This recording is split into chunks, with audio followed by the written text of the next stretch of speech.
Okay, well, now, what I think we need to also bring to Jim's attention, because he's pointing it at Israel, and I'm not necessarily defending Israel, is that there's an outfit in London called, it's an operation by D.K. Matai, and they're in the insurance and reinsurance business, and I'd just like you to respond to whether or not, let's set aside Israel, is there an opportunity for an insurance fraud in an event like Fukushima? Okay, first of all, let me give you a little background to me. I am not an anti-Semite. Aaron Russo is one of the biggest heroes that ever was, and he was Jewish, and he is like a champion of mine. So what I am doing here is an investigation of a country's actions. Now, I don't actually think that the order to do this came out of Israel, but Israel is pretty much a puppet of the Rothschild family in Britain. So wherever this came from, you know, or for whatever reason, or for whatever insurance fraud, did you know that a month after the tsunami, Japan was ordered to make an enormous payoff to the bankers in London? You know, and I didn't get a whole bunch of references to that, but it came in through my email with concerned readers saying Japan had to make this huge payment, and they made it a month to the day after the earthquake, and they made it and the earthquake happened a year to the day after Japan thumbed its nose at the bankers in Europe, and so there's so many elements to this. It's just a vast sea of knowledge.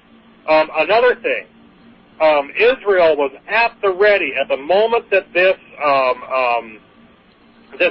tsunami took place with a large number of relief trucks. And my Japanese correspondent, who I'm not going to name, this was such a massive response from Israel immediately on Japanese soil that he noticed. Some reports say that they immediately took over the relief effort with 300 trucks that drove into the tsunami-ravaged zone, and obviously if it's 300 trucks, that's how, you know, going by with the Israeli flag on. I mean, that's how my he didn't say that he saw 300 trucks. He just saw that he saw activity that was very noticeable immediately after. And so how would they be there with all this relief effort if they didn't know something was going to happen? You know, there's a lot of depth to what I'm saying here. I mean, I wasn't even going to bring that subject up until you presented me with this question. But there's a lot of depth to this story, and I never linked this in the article because it's like, well, how much stuff are you going to put in an article? You can't. You know, people have got to be able to get through it. So anyway. So I guess technically, unless they walk up to you and tell you, you can't say that they did it. But evidence is certainly not weighing in their favor. So, do you have any more questions? Yeah, Jim, I'm very interested by your comment about coming back to the banks in London. Field made a trip to the United Kingdom recently, and his image appeared very near to Canary Wharf. And Canary Wharf is actually a center for the insurance, reinsurance scams coming out of the City of London, and one of the major investors in that scam... Okay, hold on. You need to define to the readers what you are saying with the City of London. I know what you're saying, but I don't think they know. Yes, okay, well... they do. They do, because this is what we've been discussing. Go ahead, Phil. Oh, okay. Yeah, let me just jump in here as sort of like the ringleader of a fight with two heavyweights that are communicating in two different languages. David, you're somewhat at a disadvantage because you can't see what's going on in the chat room. And James, you are just in the last 72 hours, I believe, aware of what we're doing. But every one of the people you see in the chat room, if you're in the chat room, James, every single person that's within the sound of our voice today knows exactly who the City of London is, because that's our primary target. Back to you, heavyweights. Okay. Go ahead. So I'd just like to come back to what we've identified in the City of London, which is a group of major banks. And interestingly, they formed themselves under what they call the Worshipful Company of International Bankers. And these people are laying off or arbitraging major catastrophes through the Lloyd's insurance market, which you're probably aware has been running since 1688. Okay. And in 1996, at Canary Wharf, in the headquarters of the Hong Kong and Shanghai Bank Corporation, an outfit was started up by a guy called D.K. Matai, who said, quote, that insurance and reinsurance is the DNA of capitalism. And his great friends would appear to be the Rothschild family and insiders of the Hong Kong and Shanghai Bank. And what he's allowed or created is an opportunity to get inside the Stuxnet logic process control virus and take a position in the international insurance market depending on whether the circumstances are appropriate for the Stuxnet virus to fire. Oh, you just gave me goosebumps, pal. Yeah, now you mentioned that there was, let me just back up, make sure I understood what you said. You said there was, I think, an internet connection into this plant that was running, yes, they under the cover of their security contract, they installed a data link to their camera. Well, if they have a data link to a camera that they can access from Israel, and that camera is inside the reactor's containment, they've breached security. Right. Let me tell you what I think the suffix name of the Internet that got into the Fukushima plant is. It's .tv. And this is very interesting, Jim, because I think this might unravel the whole monster, because .tv is associated with a group of 9 islands. Go ahead. Yeah. Sorry, did you say Tuvalu? Yeah. Yeah, exactly. Tuvalu. Now, Tuvalu comes under the administration of the City of London through the Privy Council of the United Kingdom. And Tuvalu was paid a great deal of money, I think from memory about $50 million, and it's a little group of poor islands, for the exclusive right to use the .tv suffix. And .tv, if you look at the video broadcast being backhauled from Fukushima, and just Google Fukushima.tv, you will find most of these live signals are coming back from a network that can create a wag the dog story for the international news. And amazingly enough, the principal designer or designers of the .tv network are Canadian, and one is by the name of Lena Trudeau, and the other one, and I think this might be a little shattering for people, is the wife of the present Indian Prime Minister, and her name is Laureen Harper. And Laureen Harper, like you have a background in photography? Yes. Okay, Laureen Harper was at the South Alberta Technological Institute. She studied journalism and photography and went on to develop probably of any of the principles in any government, the greatest skills in social networking on the internet. And she actually designed the graphics interface to .tv.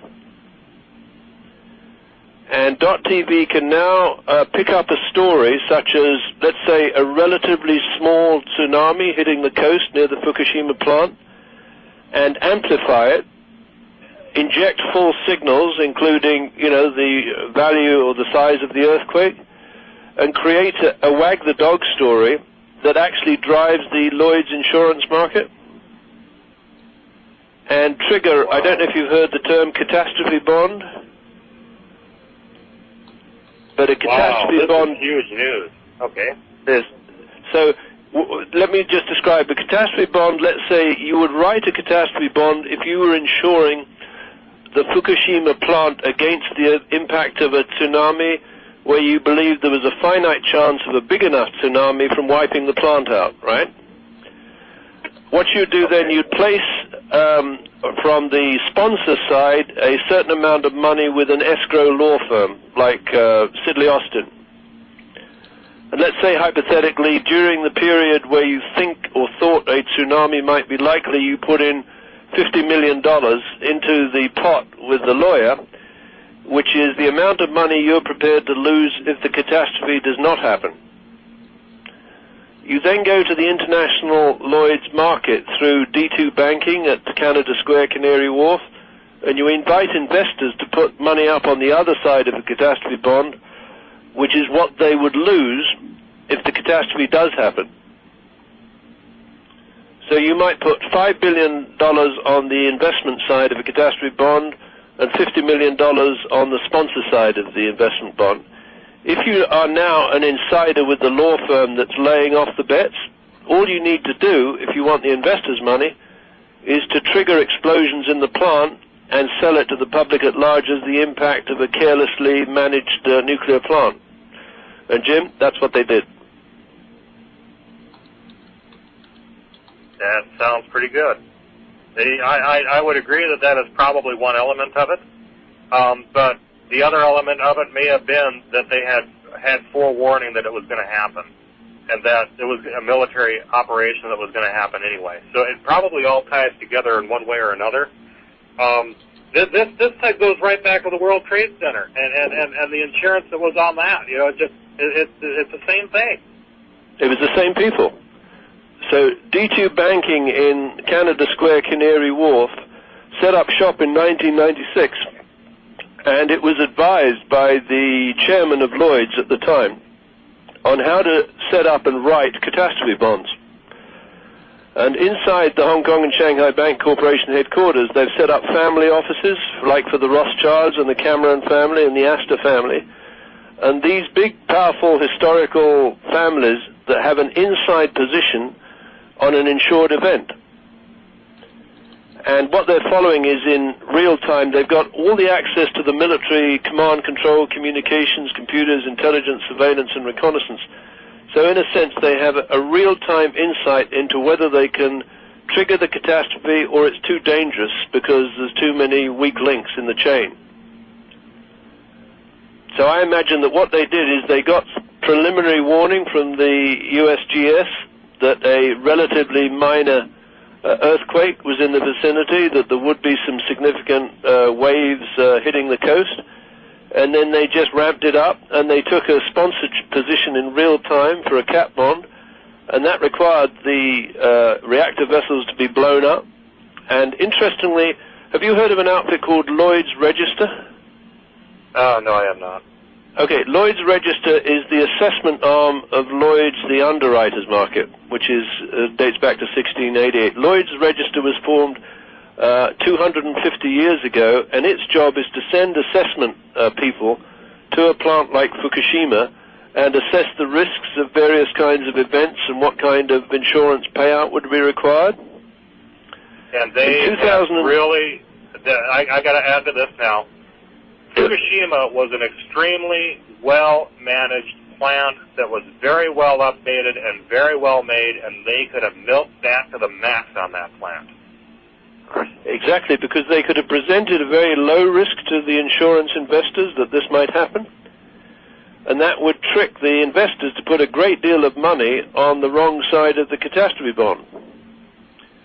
Now, this is the thing that I think might really intrigue you. In 2006, Lloyd's Register, which is the biggest insurance assessment corporation in the world, in 2006 they acquired a company in Quebec by the name of Martech, and Martech specializes in exotic incendiary and explosive devices. So you might very well ask, why would Lloyd's Register want to buy a company that specializes in rigging up very complex mixtures of explosives and incendiary? And I don't know if you've heard of what are known as dual yield devices. They were patented by the U.S. Navy.